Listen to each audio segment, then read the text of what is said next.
So ಇಬ್ಬರ ಸಂಬಂಧ ಯಾವ ರೀತಿಯದ್ದು ಅಂತ ಪೊಲೀಸರು ನ್ಯಾಯಾಲಯಕ್ಕೆ ತಿಳಿಸಬೇಕಾಗತ್ತೆ. ಇಲ್ಲಾಂತಂದ್ರೆ ಪವಿತ್ರನಿಗೋಸ್ಕರ ಯಾಕೆ ಮರ್ಡರ್ ಮಾಡ್ದ ಅನ್ನೋ ಪ್ರಶ್ನೆ ಬರುತ್ತೆ. ಸೊ ಆ ಚಾಟಿಂಗ್ ಹೆಂಗಿತ್ತು? ದರ್ಶನ್ ಆಕೆಯನ್ನ ಮುದ್ದು ಹೆಂಡತಿ ಅಂತ ಕರೀತಾ ಇದ್ದ, ಈಕೆ ಪವಿತ್ರ ಗೌಡ ದರ್ಶನ್ ಅನ್ನ ಸುಬ್ಬ ಅಂತ ಕರೀತಾ ಇದ್ದ. ಸೊ ಆ ಚಾಟಿಂಗ್ ಮಾಡಿರುವಂತ ಡೀಟೇಲ್ ಇದೆ.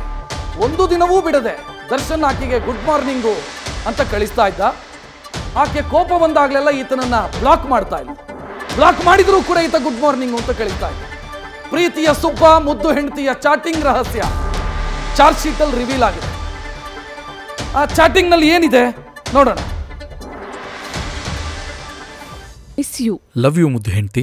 Without you, I am zero. You are the most important person in my life, Subba. Please take care of yourself. I will always choose you in any lifetime over anyone in this world. I might not be everything you want, but I am always there for you. No matter, challenge the head. Most important person in my life, and hope you know that. Love you, ಮುದ್ದು ಹೆಂಡತಿ. I know that and I love you more than anything. ಮುದ್ದು ಹೆಂಡತಿ left Pune. What ಮುದ್ದು? Why are you not talking? Very good morning, ಮುದ್ದು ಹೆಂಡತಿ. Very good morning, ಮುದ್ದು ಹೆಂಡತಿ. I'm leaving from Pune. Very good morning, ಮುದ್ದು ಹೆಂಡತಿ. Very good morning, ಮುದ್ದು ಹೆಂಡತಿ. Why are you not answering my call and messages? Very good morning, ಮುದ್ದು ಹೆಂಡತಿ. It's okay. Have a great day. Very good morning, ಮುದ್ದು ಹೆಂಡತಿ. It's okay. Have a great day.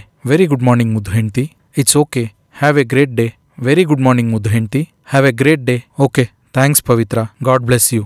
Very good morning, ಮುದ್ದು ಹೆಂಡತಿ. Have a great day. Moving left to Kashmir. Very good morning. Okay. Be safe. Have a great day. Happy journey and God bless you both. Happy anniversary in advance. You spoiled my life. This is how you treat your wife? You are great. Miss you. Love you, ಮುದ್ದು ಹೆಂಡತಿ. Without you, I am zero. You are the most important person in my life, Subba. Please take care of yourself. I will always choose you in any lifetime over anyone in this world. I might not be everything you want, but I am always there for you. No matter, challenge the head. Most important person in my life, and hope you know that. Love you, ಮುದ್ದು ಹೆಂಡತಿ. I know that and I love you more than anything. ಮುದ್ದು ಹೆಂಡತಿ left Pune. What ಮುದ್ದು? Why are you not talking? Very good morning, ಮುದ್ದು ಹೆಂಡತಿ. Very good morning, ಮುದ್ದು ಹೆಂಡತಿ. I'm leaving from Pune. Very good morning, ಮುದ್ದು ಹೆಂಡತಿ. Very good morning, ಮುದ್ದು ಹೆಂಡತಿ. Why are you not answering my call and messages? Very good morning, ಮುದ್ದು ಹೆಂಡತಿ. It's okay. Have a great day. Very good morning, ಮುದ್ದು ಹೆಂಡತಿ. It's okay. Have a great day. Very good morning, ಮುದ್ದು ಹೆಂಡತಿ. It's okay. Have a great day. Very good morning, ಮುದ್ದು ಹೆಂಡತಿ. Have a great day. Okay. Thanks, Pavitra. God bless you. Very good morning, ಮುದ್ದು ಹೆಂಡತಿ. Have a great day. Moving left to Kashmir. Very good morning. Okay. Be safe. Have a great day. Happy journey and God bless you both. Happy anniversary in advance. You spoiled my life. This is how you treat your wife? You are great. ಗಮನಿಸಿದ್ರಿ ಅವರಿಬ್ಬರ ಮಧ್ಯೆ ಯಾವ ರೀತಿ ಚಾಟಿಂಗ್ ಆಗ್ತಾ ಇತ್ತು ಅನ್ನೋದನ್ನು ಗಮನಿಸ್ತಾ ಇದ್ದಾರೆ. So ನಾನು ಆಗಲೇ ಹೇಳಿದೆ, ಇಲ್ಲಿ ಮುದ್ದು ಹೆಂಡತಿ ಅಂತನಾದರೂ ಕರೀರಿ, ಹೆಗಣ ಅಂತನೂ ಕರೀಲಿ ಬೇಕಿದ್ರೆ ದರ್ಶನ್, ಅದು ನಮಗೆ ಸಂಬಂಧಪಟ್ಟಿದ್ದಲ್ಲ. ಬಟ್ ಪೊಲೀಸರು ಯಾಕೆ ಇದನ್ನ ಚಾರ್ಜ್ ಶೀಟಲ್ಲಿ ಉಲ್ಲೇಖಿಸ್ತಾರೆ ಅಂತಂದ್ರೆ ಅವರಿಬ್ಬರ ಸಂಬಂಧದ ತೀವ್ರತೆ ಏನು ಅನ್ನೋದು ನ್ಯಾಯಾಲಯಕ್ಕೆ ಅರಿವಾಗಬೇಕು. ಪ್ರಾಸಿಕ್ಯೂಷನ್ನ ಕೆಲಸನೇ ಅದು. ನಾನು ಒಬ್ಬರಿಗೋಸ್ಕರ ಹತ್ಯೆ ಮಾಡ್ತೀನಿ ಅಂತಾದರೆ, ಯಾರಿಗೋಸ್ಕರ ನಾನು ಒಬ್ಬರನ್ನ ಕೊಲೆ ಮಾಡ್ತೀನಿ ಅಂತಾದರೆ ಯಾಕೆ ಮಾಡಿದೆ ಅನ್ನೋದು ಮುಖ್ಯ. ನನಗೂ ಅವರಿಗೂ ಏನು ಸಂಬಂಧ ಇದೆ, ಏನು ಸಂಪರ್ಕ ಇದೆ, ಅದನ್ನು ಎಸ್ಟಾಬ್ಲಿಷ್ ಮಾಡಬೇಕಾಗತ್ತೆ. ಇವರಿಬ್ಬರ ಮಧ್ಯೆ ಈ ರೀತಿಯ ಸಂಬಂಧ ಇದೆ, ಈ ರೀತಿಯ ಬಾಂಧವ್ಯ ಇದೆ ಅನ್ನೋದನ್ನು ತಿಳಿಸಬೇಕಾಗತ್ತೆ.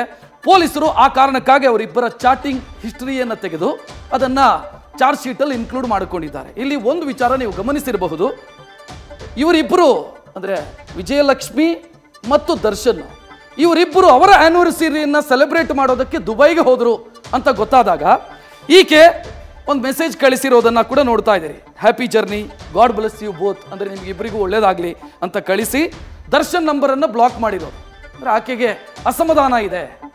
ದರ್ಶನ್ ತನ್ನ ಧರ್ಮಪತ್ನಿಯ ಜೊತೆಗೆ ದುಬೈಗೆ ಹೋಗಿದ್ದಕ್ಕೆ ಈಕೆಗೆ ಅಸಮಾಧಾನ, ಆ ಕಾರಣಕ್ಕಾಗಿ ಬ್ಲಾಕ್ ಮಾಡಿರೋದು. ಮತ್ತು ಆರಂಭದಲ್ಲಿ ಹೆಂಗಿತ್ತದು ಚಾಟಿಂಗು, ನಾನು ನನ್ನ ಜೀವನದಲ್ಲಿ ಅತ್ಯಂತ ಮುಖ್ಯ ವ್ಯಕ್ತಿ ನೀನು, ನಿನಗೋಸ್ಕರ ನಾನು ಯಾರನ್ನು ಬೇಕಾದರೂ ಬಿಡೋದಕ್ಕೆ ರೆಡಿ ಇದ್ದೀನಿ ಅಂತ. ಕೊನೆಗೆ ಇವರಿಬ್ಬರು ಆ್ಯನಿವರ್ಸರಿ ಸೆಲೆಬ್ರೇಟ್ ಮಾಡೋದಕ್ಕೆ ದುಬೈಗೆ ಹೋದರು ಅಂತ ಗೊತ್ತಾದ ನಂತರ, ಅಂದರೆ ದರ್ಶನ್ ತನ್ನ ಧರ್ಮಪತ್ನಿಯ ಜೊತೆಗೆ ಹೋದ ಅಂತ ಗೊತ್ತಾದ ನಂತರ ದರ್ಶನನ್ನು ಬ್ಲಾಕ್ ಮಾಡಿ ನೀನು ನನ್ನ ಜೀವನವನ್ನು ಬರ್ಬಾದ್ ಮಾಡಿದ್ಯಾ, ಯು ಸ್ಪಾಯ್ಲ್ಡ್ ಮೈ ಲೈಫ್ ಅಂತ ಈಕೆ ಮೆಸೇಜ್ ಕಳಿಸಿದ್ದು ಕೂಡ ಇದೆ. ಸೊ ಇಲ್ಲಿ ಪೊಲೀಸರಿಗೆ ಇದ್ದಂಥ ಸವಾಲೇ ಅದು. ಅಂದರೆ ಯಾಕಾಗಿ ಹತ್ಯೆ ಆಯಿತು?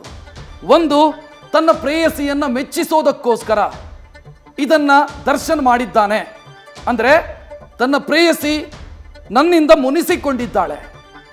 ಮೇ 19ನೇ ತಾರೀಕೇನೋ ಅವ್ರದ್ದು ಆನಿವರ್ಸರಿ ಇದ್ದಿದ್ದು, ಮೇ 19ನೇ ತಾರೀಕು. ಸೊ ಜೂನ್ 8ನೇ ತಾರೀಕು ಈ ಮರ್ಡರ್ ಆಗಿರೋದು. ಈ ಮಧ್ಯದಲ್ಲಿ ಆಕೆಯನ್ನ ಮೆಚ್ಚಿಸೋದಕ್ಕೋಸ್ಕರ, ಅಂದ್ರೆ ಪವಿತ್ರ ಗೌಡನನ್ನ ಮೆಚ್ಚಿಸೋದಕ್ಕೋಸ್ಕರ ಈ ಎಲ್ಲ ಪ್ಲಾನ್ಗಳನ್ನು ಎಕ್ಸಿಕ್ಯೂಟ್ ಮಾಡಿ ರೇಣುಕಾಸ್ವಾಮಿಯನ್ನ ಎಳೆತಂದು ಆತನಿಗೆ ಹಲ್ಲೆ ಮಾಡಿ ಈಕೆಯನ್ನೂ ಕೂಡ ಪಟ್ಟಣಗೆರೆ ಶೆಡ್ಡಿಗೆ ಕರ್ಕೊಂಡು ಬಂದು ಈಕೆಯ ಕೈಯಿಂದಲೂ ಕೂಡ ಹಲ್ಲೆ ಮಾಡಿಸಿ ಆಕೆಯನ್ನು ಮೆಚ್ಚಿಸುವಂತ ಪ್ರಯತ್ನವನ್ನು ಮಾಡಿದ್ದಾನೆ ಅನ್ನೋದನ್ನು ಎಸ್ಟಾಬ್ಲಿಷ್ ಮಾಡಿದ್ದಾರೆ ಪೊಲೀಸರು. ಈ ಚಾಟಿಂಗು ಮತ್ತು ಅವರಿಬ್ಬರ ಸಂಬಂಧ ಯಾವ ತೆರನಾದದ್ದು, ಯಾವ ರೀತಿಯಾದಂಥ ಸಂಬಂಧ ಅನ್ನೋದನ್ನು ತಿಳಿಸುವ ಮುಖಾಂತರ ಒಂದು ಕ್ಲಿಯರ್ ಆಗಿ ಗೊತ್ತಾಗ್ತಾ ಇರೋದು, ವಿಜಯಲಕ್ಷ್ಮಿಯವರ ಹೇಳಿಕೆಯನ್ನ ನಾವು ಆಧಾರವಾಗಿ ಭಾವಿಸುವುದಾದ್ರೆ ಇದು ಹನಿ ಟ್ರ್ಯಾಪ್ ಕೇಸು. ಹನಿ ಟ್ರ್ಯಾಪಿಗೆ ಸಿಕ್ಕಾಕೊಂಡಿರೋದು ದರ್ಶನ್ 2014ರಲ್ಲಿ ಸುದೀರ್ಘ ಹನಿ ಟ್ರ್ಯಾಪ್. ಈತ ಹನಿ ಟ್ರ್ಯಾಪಿಗೆ ಒಳಗಾಗಿ ತನ್ನದೆಲ್ಲವನ್ನೂ ಕಳ್ಕೊಂಡ ಇವತ್ತು ಬಳ್ಳಾರಿ ಜೈಲಲ್ಲಿ ಕತ್ತಲೆಯ ಕೋಣೆಯಲ್ಲಿ ಕಳೀತಾ ಇದ್ದಾನೆ. ಅದು ಎಲ್ಲದಕ್ಕೆ ಕಾರಣ ಪವಿತ್ರ ಗೌಡ ಅನ್ನೋದು ಗೊತ್ತಾಗ್ತಾ ಇದೆ.